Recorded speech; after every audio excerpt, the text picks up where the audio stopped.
everybody, welcome. I'm Daniel G. Garza, and this is another episode of Put It Together live stream. Welcome to the show. I've missed you guys. It's been a little while since I've been on. Blessings that I've been traveling for work and busy on Saturday mornings, but I'm back, and we have some really cool shows lined up for the rest of March and going into April. So please stay tuned. For all of our friends that are watching on Facebook, LinkedIn, and Twitter, do me a favor if you don't mind sharing this on your page so that other folks can watch along with you. That'd be really cool. Let them in on the fun. If you're watching us on YouTube, scroll down, hit that subscribe button and the notification bell. It'll let you know every time there's a new show on our page. And remember, we got stuff pretty much all week long. On Mondays, you can catch the horoscopes. On Wednesdays, it's Christian and Daniel. On Fridays, it's Zodiac with my friend Richard Wayne Kilgo II. So make sure you catch us. And then Saturday mornings, it's Put Together live streams. We're still working on Insightful. We did a couple of episodes. It wasn't where I wanted it, but I got some really good feedback from some of you folks who watched, and we'll be back. Remember, Insightful is a movie review show, and we'll be back with some cool movies. We're just trying to see which movies we want to talk about. For those of you that are wondering about that, it's movies that either reflect the LGBTQ plus community, health-related movies, or movies about recovery, which are things that me and my partner are really passionate about. And the idea is to bring one of y'all as a guest co-host to join us for the show, so you can tell us what you like about it, what motivated you, what characters your favorite. You can still catch those on YouTube. We have 2 of them up there. You can go watch Sorted Lives, the movie was the first one we did, the pilot, and then the second show was Steel Magnolias, which is one of my favorites. And so go check those out. Maybe you can give us some constructive criticism. Maybe you'd be motivated to be on the show. So come check us out. On today's episode, I know, I say this all the time. I'm really excited about my guest, and my guest just disappeared. Hey,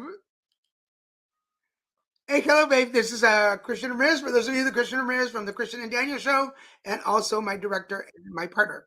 On today's show, we have Megan Swan. Megan Swan is an integrated wellness coach and consultant specializing in working with high-performance humans, entrepreneurs, and modern companies to help them thread strategic wellness practices into their existing routine and company culture.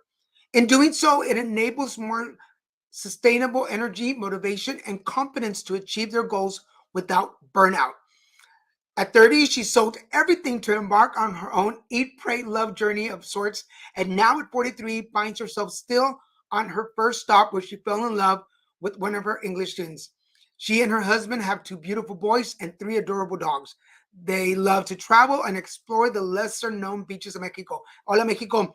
She has 10 plus years of integrative wellness experience as a certified IIN Health Coach, plant-based chef, and yoga teacher and educator. Man, she does a lot.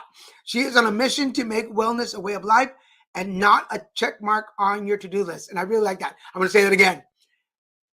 Make wellness a way of life and not a check mark on your to-do list. So we're going to ask her more about that. Let's bring her on to the show.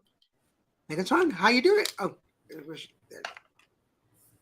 Now, I'm going to disclaimer. There she is.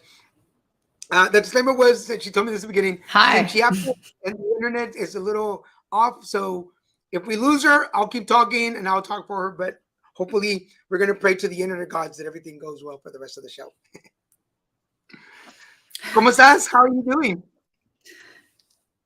Bien, gracias. It's I can't complain. It's the weekend. It's beautiful here, and yeah, good vibes. You? I'm doing well, and I'm anticipating some rain here in Southern California. For those of you in Southern California, we're looking for some rains to come down. I like rain. I don't know about you, but I like a good rain. Open the patio door.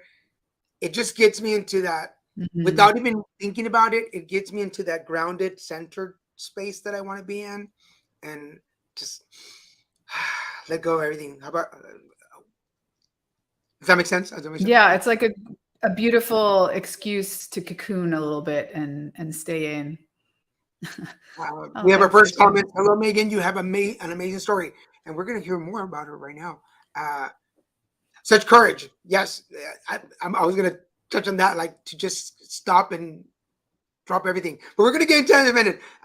Before we continue, I want to say a shout out to our friend, Elise, who manages the Sober Curator page, which is where we met.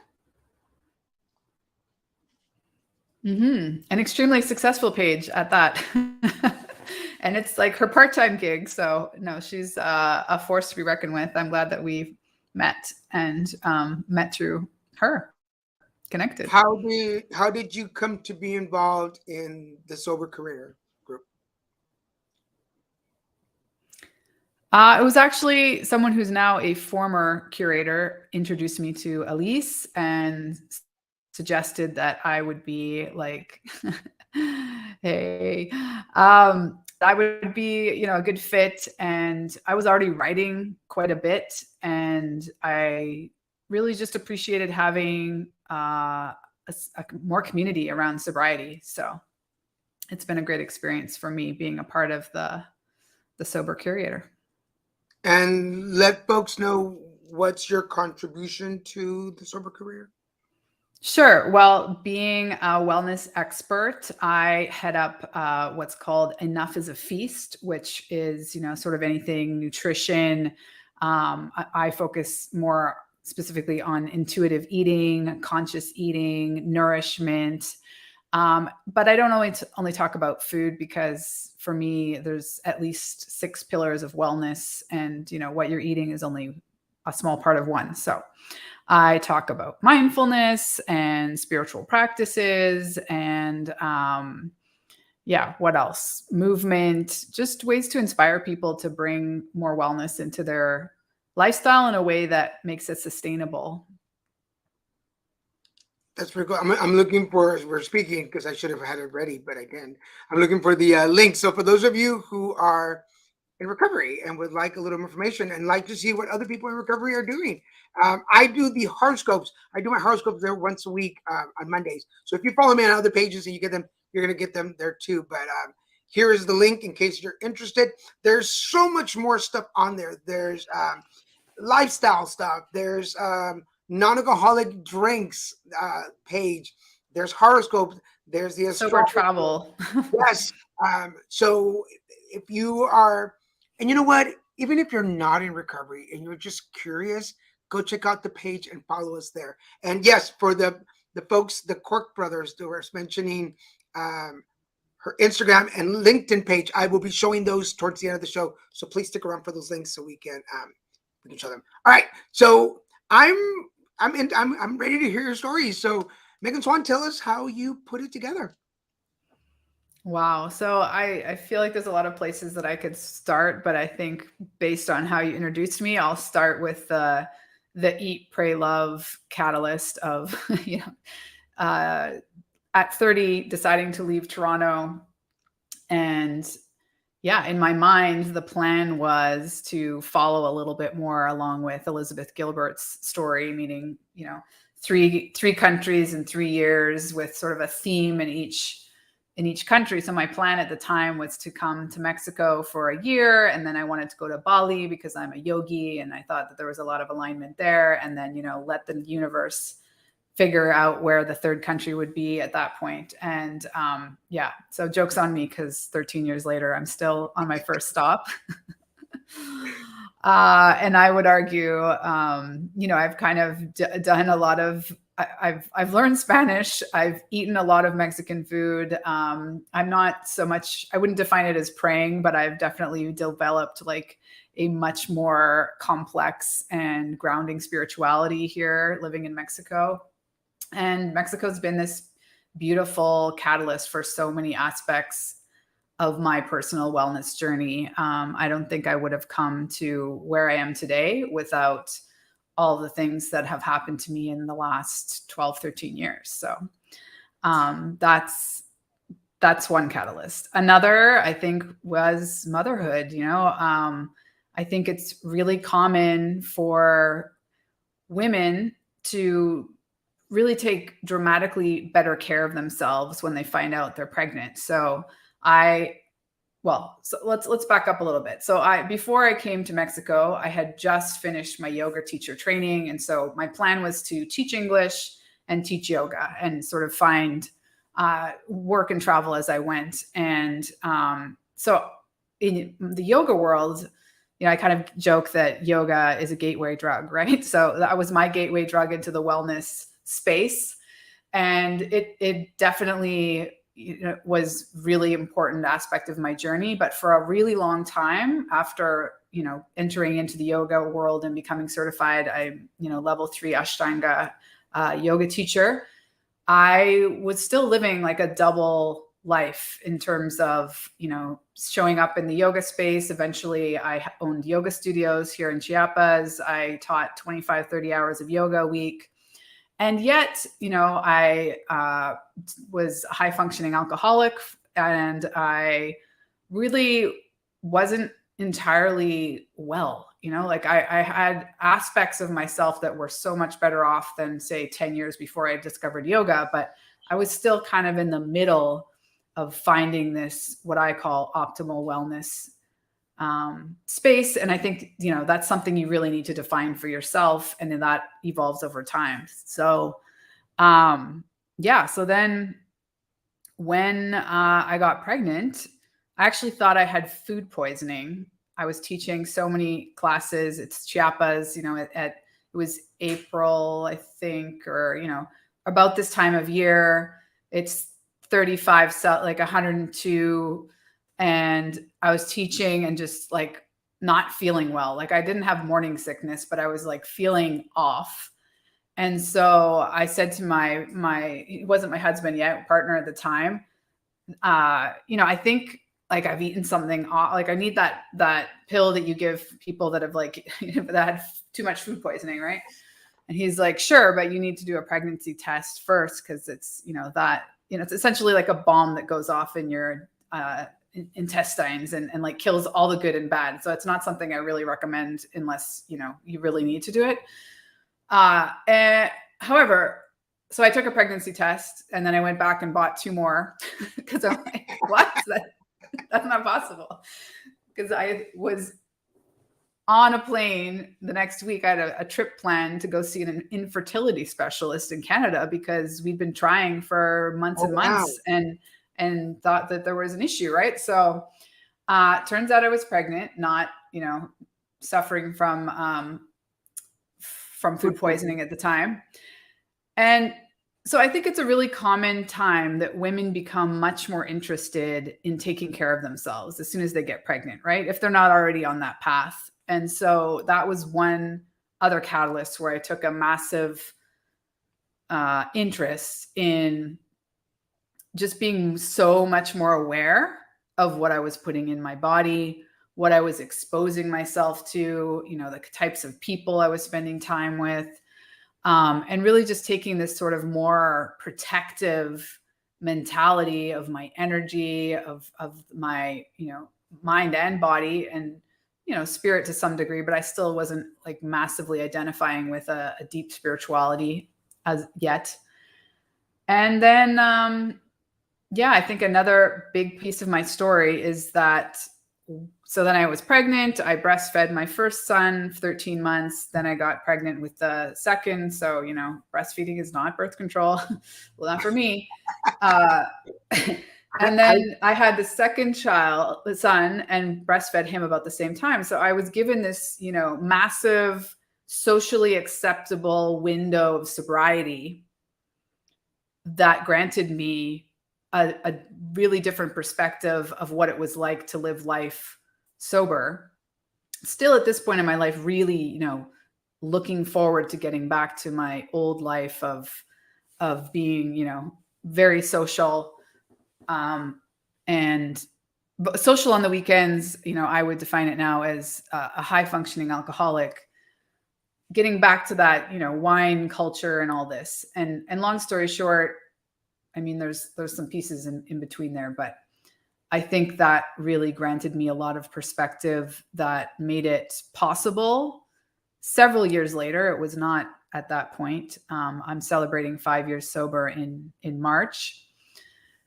So making it possible for me to also dramatically reconsider my relationship with alcohol. But before that, I reconsidered my relationship with sugar, with gluten, with, animal products. Like, I think there's just a wide range of everyday toxins that we could talk about that can really dramatically affect your overall state of health and wellness. And for me, it was always wanting to just feel better mentally. Like, I already felt pretty good physically, and it was the sort of kind of underlying dips into mild depression and just knowing that I wasn't reaching my full potential. And I haven't gotten to that point until I was, long into this wellness journey. And every time that I've sort of peeled back a layer, I feel like I gain more energy, more confidence, and more clarity. And so to me, it's like now just such a passion to share this with other people. There's so many pieces of that story. Like, first of all, you're about to travel to see a fertility specialist, and the universe is like, no, that's not how I want it. That's not how we're going to do this. I have another plan for you, which talks about planning. Like, what's this in Spanish is like, uno hace planes y Dios se ríe. You make plans and God laughs. Because the universe is like, no, we have another. Because we need to. I feel like the universe was telling you, we need to look way beyond the children. There's so much more that we need to take care of. And then the places, people, places, and things in our lives, we always assume that we just have to move one. But I feel like it's always like a domino effect. You take people, place, or things out of your life, and the other two follow to open up the paths for us. Does that make sense? And and then the last part, so much that you said just kind of triggered in me. The mind, body, and soul. We talk about like, oh, I'm going to the gym, but I'm still eating fast food afterwards and having like 6-pack of beer. And like, well, then you're not really aligning yourself. Does that make sense? Yeah. And I think, it's also okay to not, like everybody, you got to meet people where they are. Right. And some people don't want to feel that connected spiritually, or maybe they haven't been exposed to it yet. So that's not a priority. But to your point, like, I think there's this common narrative of, oh, I'm going to work out so then I can eat X, Y, Z, whatever I want to eat. Like, and that's balance. I don't really resonate with the concept of balance in that terms. For me, it's all about ebb and flow and understanding that there are patterns, there are cycles, there are seasons, and the more that you tune into your personal needs within all of the natural ebbing and flowing that's going along with you, your experience of life is just going to be so much more, you're going to feel so much more satisfied, and I was going to say in control, but I don't think that's even to me, the better I take care of myself, the more comfortable I am with whatever comes up. Like, I'm confident that I can handle whatever unknown and know that it's going to be okay. And I don't think I ever felt like that in my 20s and 30s. I girl, it wasn't until I turned 50 that I finally was able to sit down and go. I was raised Catholic, so God is still very part of my life. But I was able to sit down and go, okay, God, universe, I give up. Like, what do you have? I'm ready to go because I've been fighting y'all for so long, thinking that I had all the answers. So, okay, just guide me. And then all these opportunities just opened up. We do have, for everybody watching, thank you for joining us. We have integrated wellness coach Megan Swan. And I was going to ask you a question, but we actually have a question on the board for you. It says, Megan, what does conscious eating look like for you and your clients? Yeah. So I think the most important thing to consider here is just looking at eating in terms of nourishment. Like, what do I need to feel fueled, to feel whole, to feel supported, energetic? And when you kind of look at it from that lens, just that alone, you're going to make different decisions. And then while you're eating, just being more in the present moment. So connecting to 1, 2, 3, up to 5 of your other senses, being more present with what's the texture, what's the aroma of this food, What's the story? Where did this food come from? Where, do I know how far away it was grown, or where it was grown, or how it's grown? And just understanding that there's a story. Maybe there's a story in the recipe, in the last time that you ate it. Who did you eat it with? So just like bringing more consciousness and present energy into eating, because I think in our increasingly busy, overwhelmed lives, we're often eating while doing something else, where it's like something we're relatively disconnected to, the relationship that what you're eating is the source of making new cells in your body. So what kind of energy do you want to recreate yourself with? And the key, I think, is increasing the quality of that energy, of that intentionality, of that food. It's very much not about, macros versus micros, or counting calories, or I just think that's not a really holistic long-term way to live.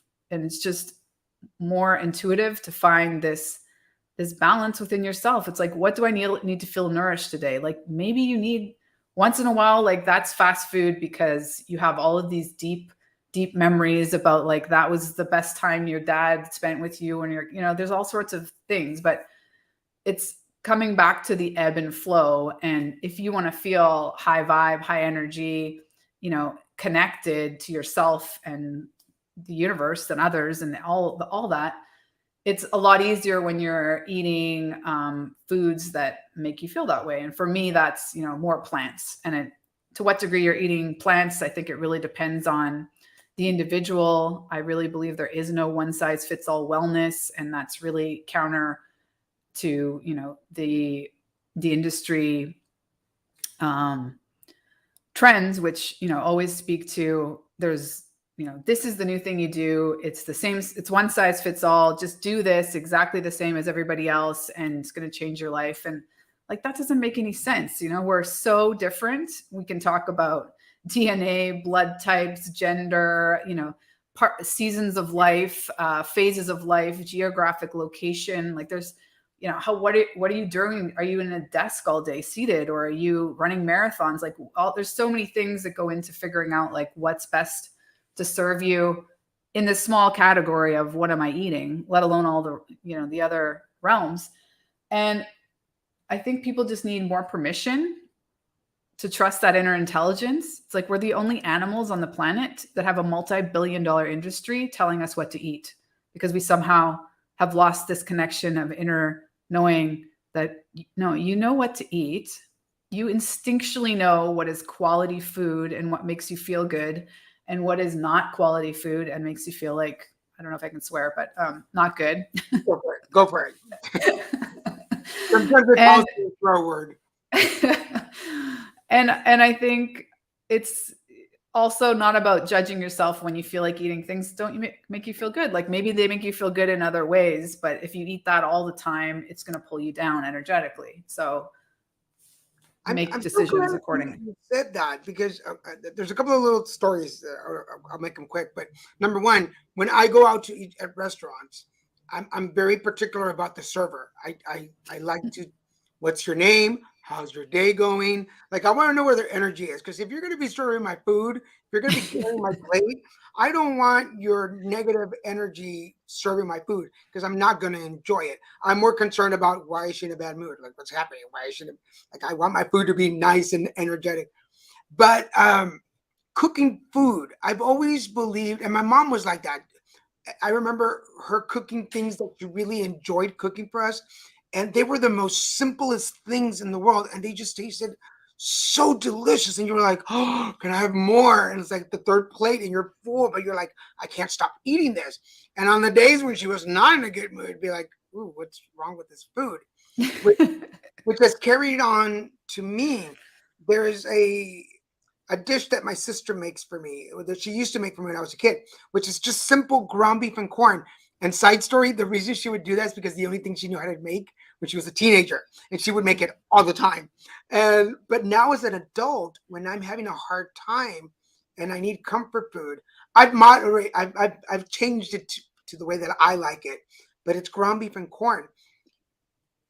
And I do TikToks a lot, and I do card readings while I'm cooking now. And I was telling the folks about this dish and how I've added rotel instead of jalapenos or whatever. Girl, let me 52 years old. I've been eating that food since I was like 9 years old. It just, me and my Christian were like, why is it so good? But I truly do believe, or I just got chills. I truly do believe that the energy we put into the food we're going to eat is what makes us feel healthier. Because I could have made boiled chicken with broccoli, and if I didn't want to make it, and if I didn't put the energy in it, it's not going to help me at all. Does that make sense? I hope that makes sense. Yeah, totally. I mean, there's so many threads I could pull on there, but I think one thing to consider is that, we're designed, food should be pleasurable, right? So if you're existing in a set of rules or a paradigm or a dynamic where you feel a lot of restriction around food, I would say that's not healthy mentally, emotionally, physically, spiritually, and it's not sustainable. At some point, you have your rule. Anytime your ego is given rules, there's like the rebellious teenager on the other side being like, just wanting to sabotage your rules. And so there's this combative energy internally. Whereas it's like, no, I'm just going to create amazing food that I love to eat. And just being present and back to the consciousness. If you're really present when you're eating and you're, zero guilt, you're just really there. When clients say like, oh, I'm craving sugar, help me. I'm like, no, have the sugar, but be all there. Like, don't secretly eat it in the closet really fast because you feel bad. Like, sit there and just try and figure out, like, what are the ingredients? What is the consistency? Where is it from? Like, connect the dots. And when you're all there in the moment, you're not going to overeat, at least not to the same extent. It's an experience. And again, bringing pleasure back into eating. And I think like that's such a beautiful story. Actually, when you're telling your story, I thought of, I don't know if you've heard of the Blue Zones and the Blue Zones diet. It's a National Geographic project that's probably about 20 years old. And I think it's Dan Butler. Yeah. Who's a chef. But they did a study of the centenarian cultures, of which at the beginning there were only 6. I think they found more now. Where in the world are there small communities that have the most people that have reached 100 years old, right? And so what are the commonalities on all aspects of health and wellness that these communities share? And one of them is very much these, recipes that are extremely simple and, are homemade, local ingredients. Like, there's care and attention paid to how it's prepared, whether that be a certain kind of bread or a certain kind of soup. And they shared on Instagram the other day, a 100-year-old woman in one of the communities is in a small, I can't remember the name of the city, but in Japan, it's a very small town in Japan. I want to say, no, I won't lie. And it's just essentially tofu, but it's not. It's like a bean curd with sesame seed oil and, shallots, 3 ingredients. She's been eating it for 100 years and she prepares it with so much love. And it's just like, it's so good. That's like it's like, I'm sure you can imagine like the perfectly fresh avocado with, high quality salt and a handmade tortilla, like 3 ingredients and just so good. And I think there's a lot of wisdom in that. And there's a bunch of rabbit holes I can go down there, but I think in general, our culture really likes to complicate food combinations, layer in like cheese with meat, with different oils, with like 7 vegetables, different carbs, and your system's like, what the fuck? And it's just heavy, and that's the kind of energy you're left with, and your digestive system takes 3 days to process it. When I was recouping from cancer, once I was done with treatment, I was still having a hard time eating food, and my nutritionist at the doctor's office kept giving us all these protein based and these really heavy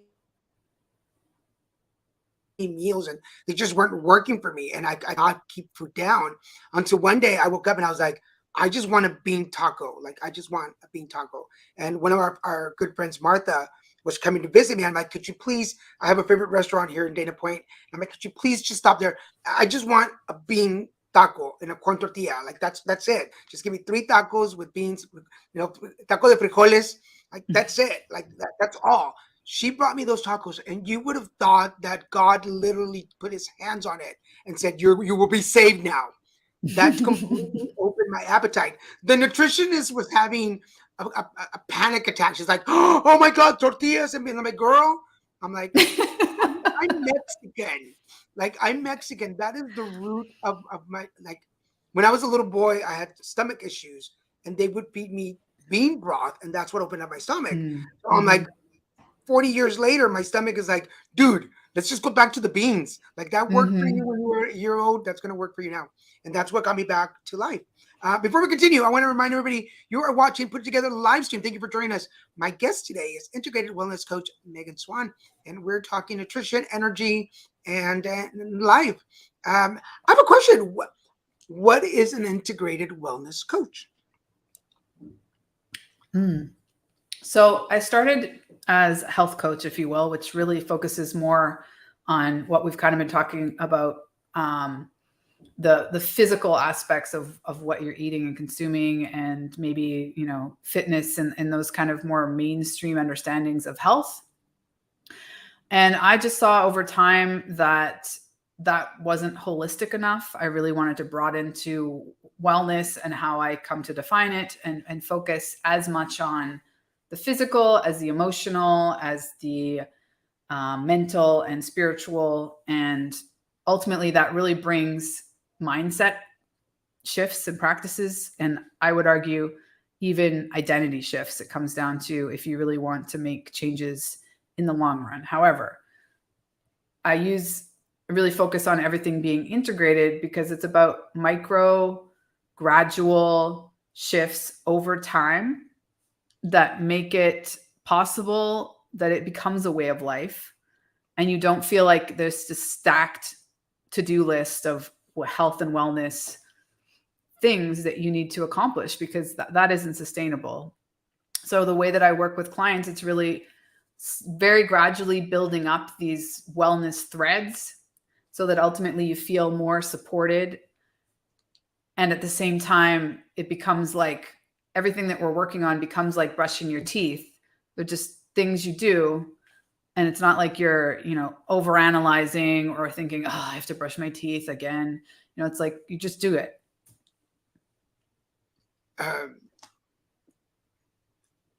Sorry, they came in a question. I got caught into this is what production does, people. You get caught up in different things. But because I want to bring this up for you. He agrees. But you want to talk to us about the spiritual good book, and I'm going to show. That's what I was looking for, the cover of the book, and I'm going to show it to you in a second. About connecting food with spiritual roots.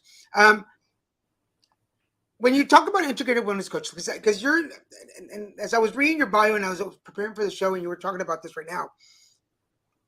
There's a question that I have because I started into the life coaching. I do spiritual life coaching now, which I'll talk to you folks before we go at the end of the show.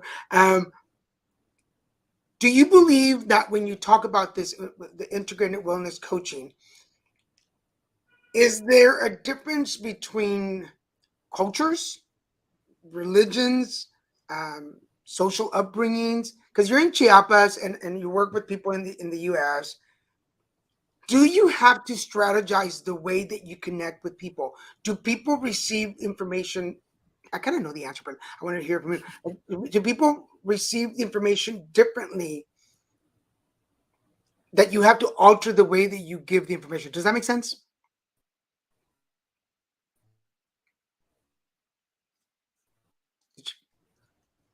But also, Sorry, you froze up. internet. Sorry. To some degree, yes, but also, it's all about meeting people where they are.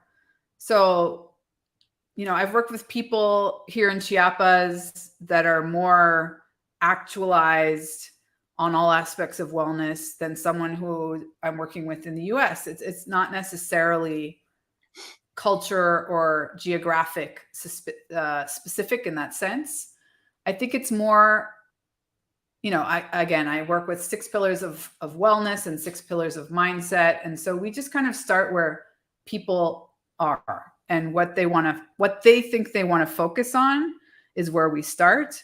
And inevitably we build on layers that they couldn't even have imagined they cared about, or it wasn't on their radar as something that they wanted to optimize.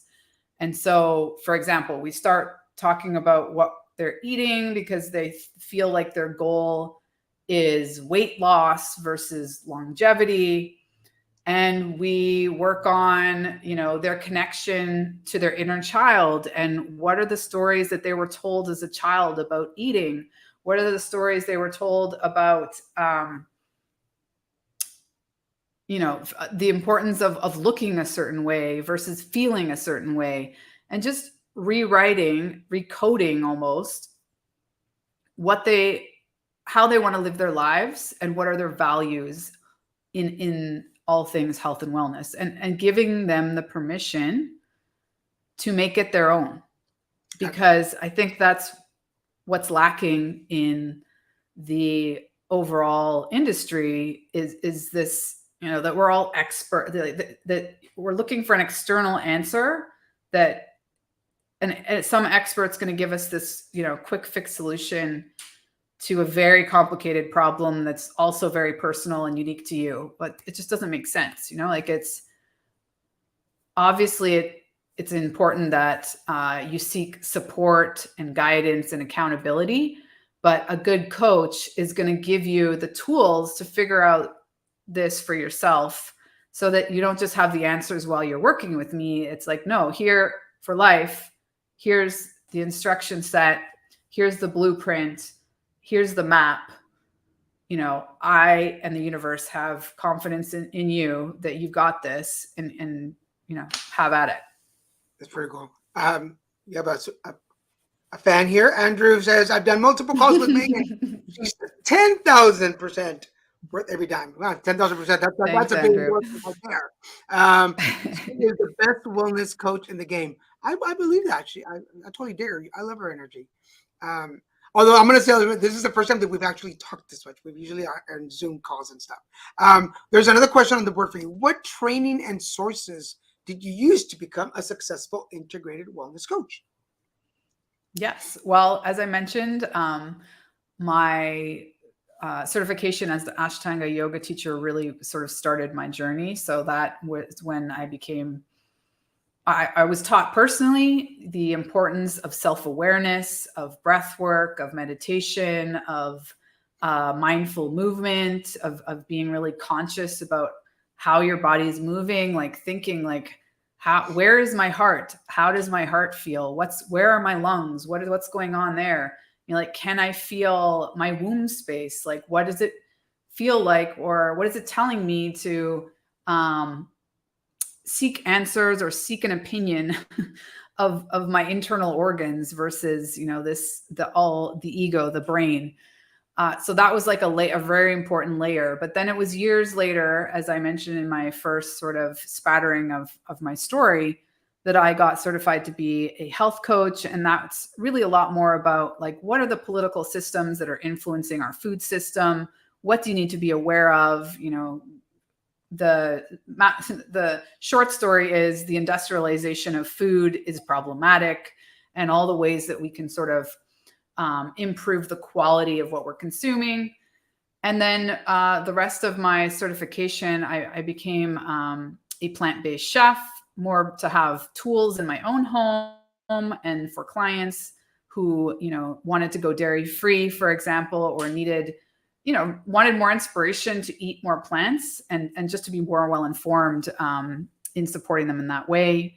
I'm also an expert in detoxification, which, that's a whole other rabbit hole we can go down. I think in general, detox is used as this sort of wellness washed new age diet culture, but there's actually a lot of wisdom if you do a detox well in a supported environment. You can really learn a lot about yourself and how specific things affect you personally or not.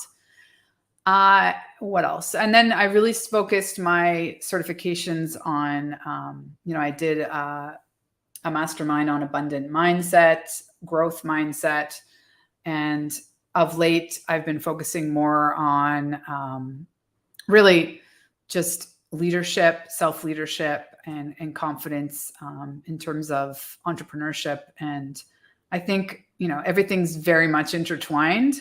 And to me, it's just this kind of web of knowledge that I use. And, I think the best coaches, they have very much personal experience in seeing their own evolution and the tools that they found effective. And, with my experience working with, over 4 dozen clients at this point, like on a one-on-one basis for 6 months or plus, just really seeing how unique the experience is for each individual and understanding that there's no one size fits all wellness, like there really needs to be a tailored, custom, personal approach. And, we spend a lot of time giving clients permission to make it their own. It's like, okay, just to give you an example, an expert says you need to meditate every day for 20 minutes or, you're not doing it properly. And that's just ridiculous. Like you could meditate for 2 minutes a week and it's better than nothing.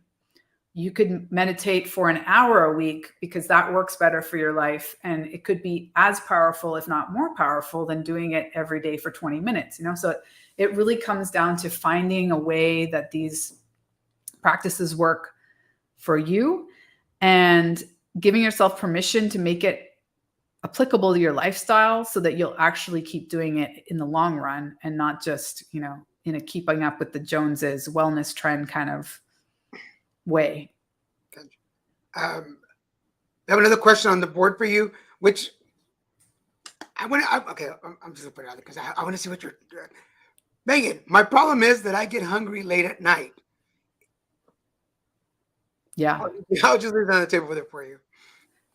Sure. Well, I have 100 follow-up questions to that to try and figure out why you're hungry later at night. And are you really hungry? Maybe you could drink a giant glass of water and you're not is it anxious eating? Is it like a mental craving, or are you physically hungry?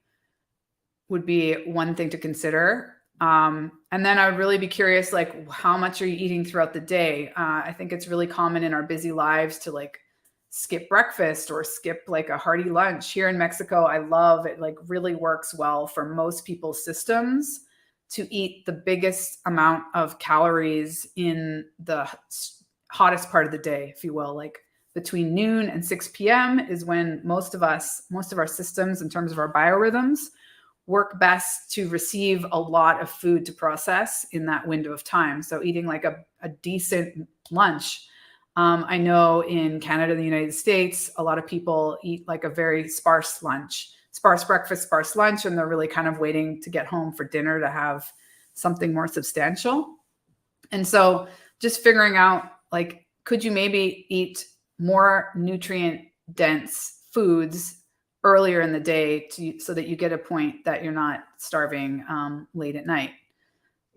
And I don't think there's anything, and define late at night. When are you going to bed? As long as you're not eating 2 hours before you go to sleep, it really depends on the person and what you're eating. I know, because I can lie to myself and say I'm not stressed. No, everything, it's life. Everything's good. But I know when I'm stressing because it's that with Tony. I agree with Tony. It's late at night, and usually it happens right after I brush my teeth. I'm ready to go. I'm ready to put in my mouth guard. I'm ready to go to bed. And all of a sudden, my stomach is I think I'm hungry.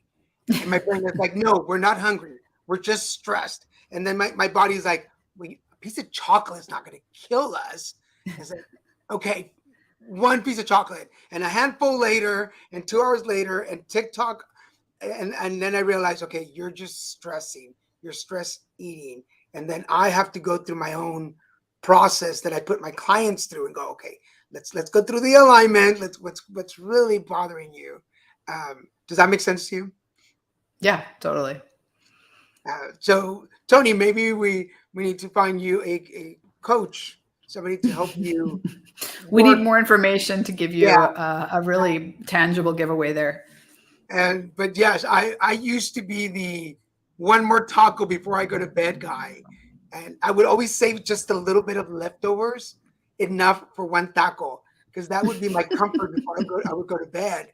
And but now if I'm home, because Christian and I don't live together, but if I'm home alone, I'm like, no, put it in Tupperware, put it in the fridge.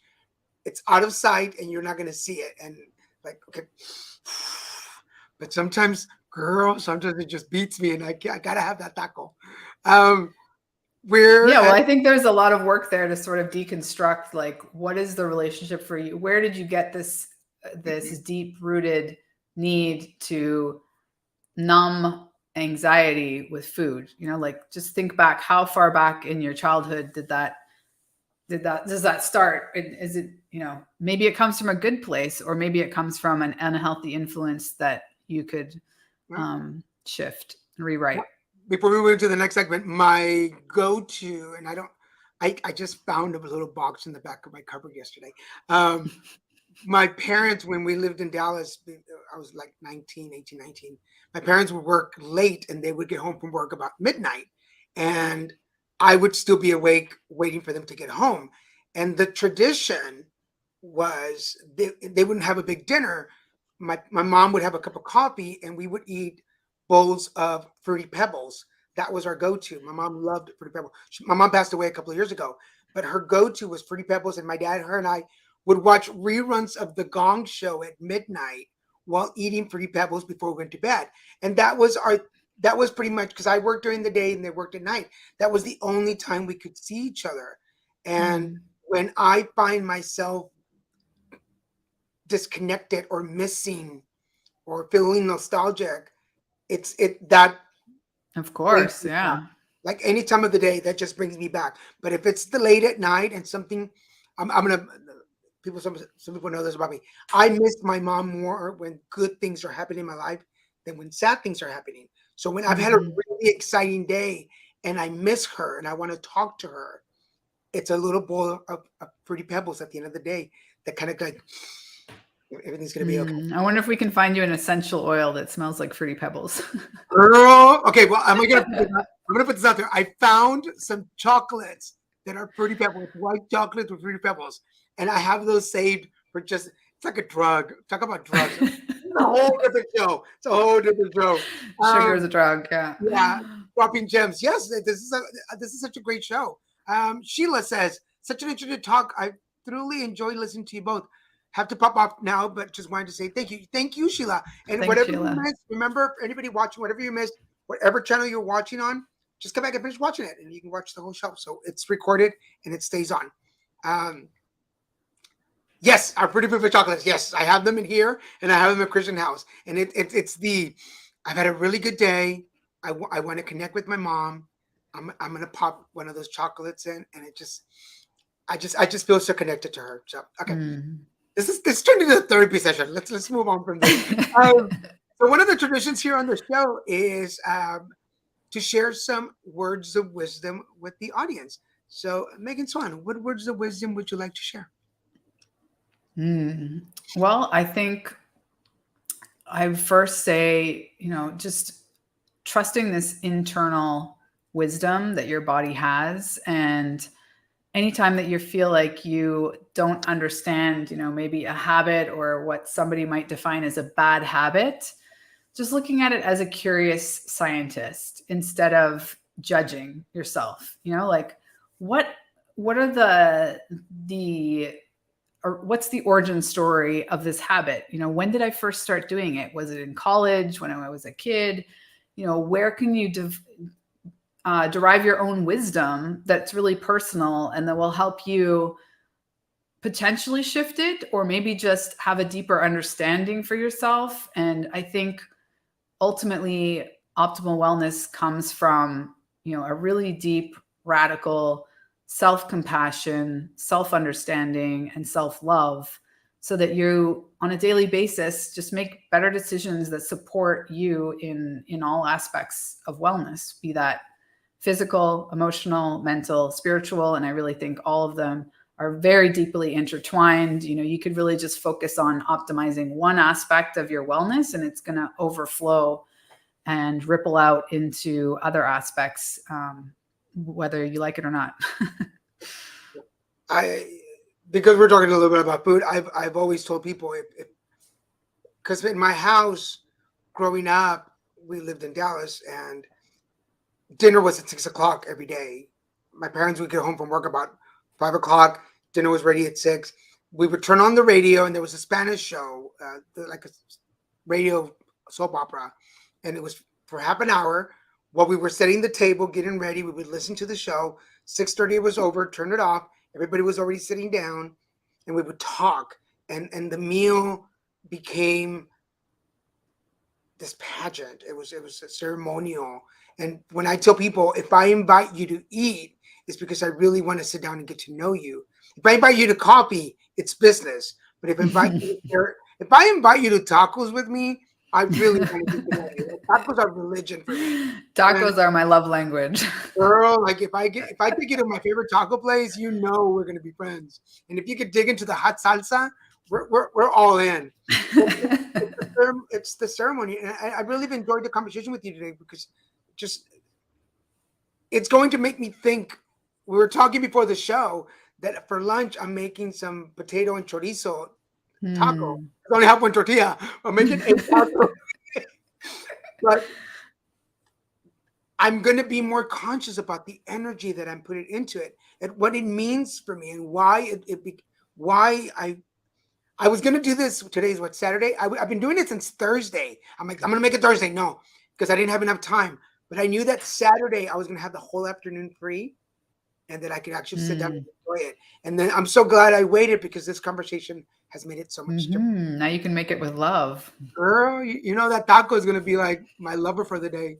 For anybody who wants to connect with Megan, here is her website. Make sure you go check her out. There's a bunch of stuff in the website, so please go check it out. If you want to follow her on Instagram, as they were mentioning earlier, here's her Instagram page. Go find her, Megan Swan Wellness, all one word. You can also find her on LinkedIn, Megan Swan Wellness. If you forget all this, just go back to the webpage. She's got her links there so you can find her. We've got about 7 minutes. Is there anything we didn't talk about that you want to mention? Oh, well, I feel like we need to touch on what I think is the number one pillar of wellness. We focus a lot on nourishment, which is another pillar, but the number one for me is sleep. And I think there is an epidemic of sleep issues globally, but particularly in the societies that are extremely tied to our digital devices, and so many I think just your point of that anxiety at the end of the day, finding like a bedtime routine, I think can be life-changing. So I know there's a lot of talk in the wellness industry about morning routines. It's one of my favorite topics as well, but bedtime routines for adults is I think like the bread and butter.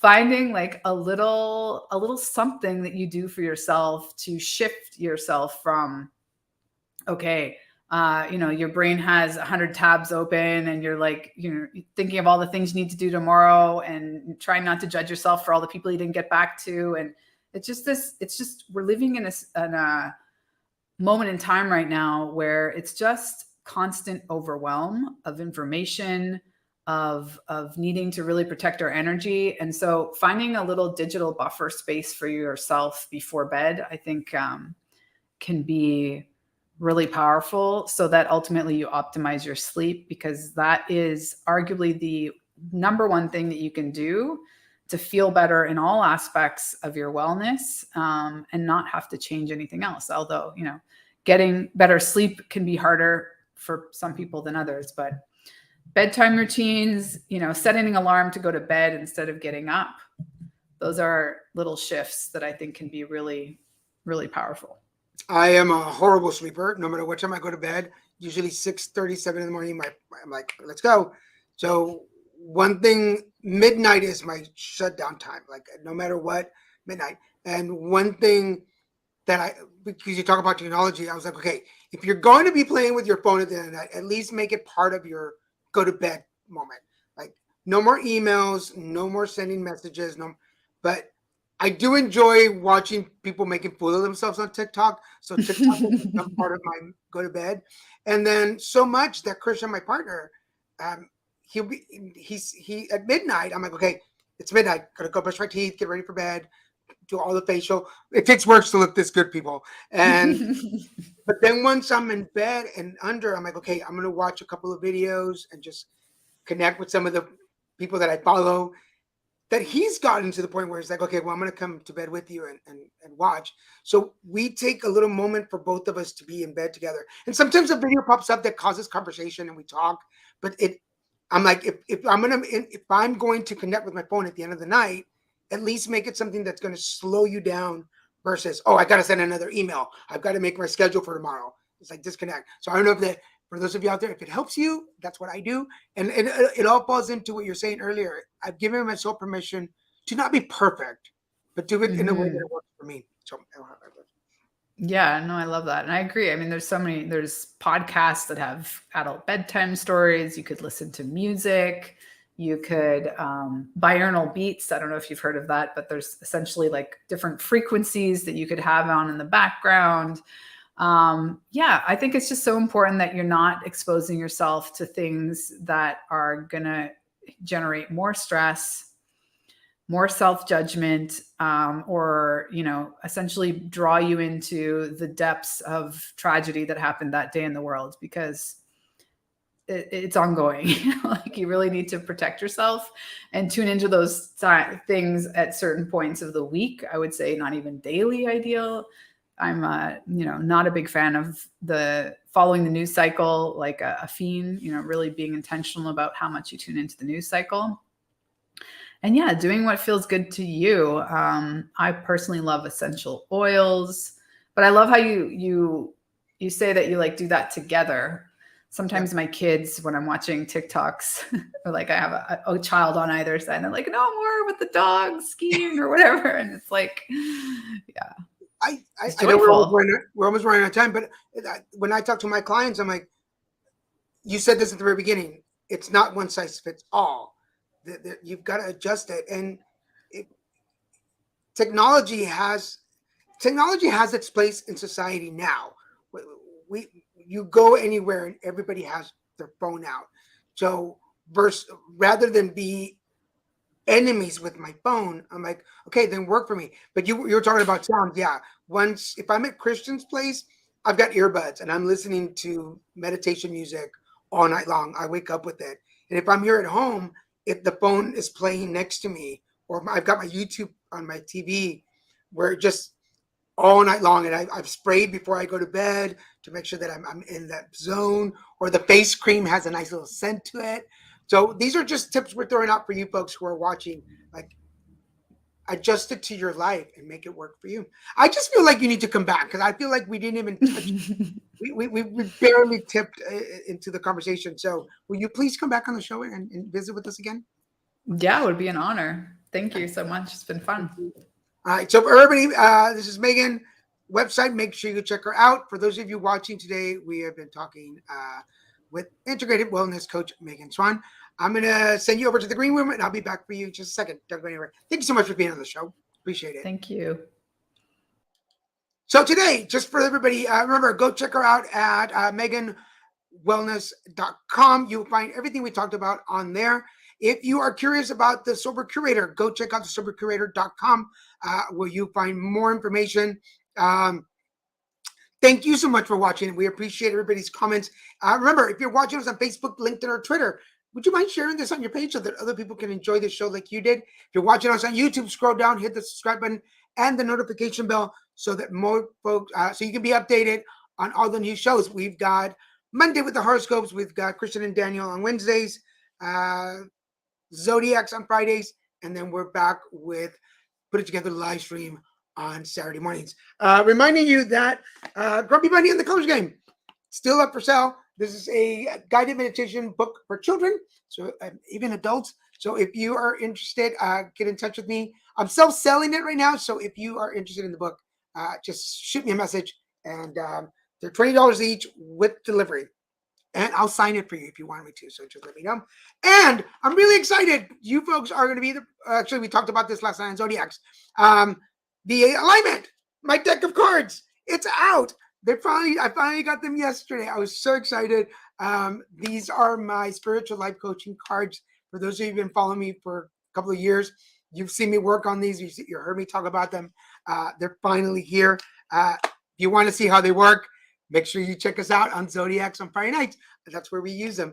I would love to have you there. For now, thank you, Megan Swan, for joining us. Thank you, Elise, for connecting us. And I will see you folks next week. Have a good one. Bye-bye.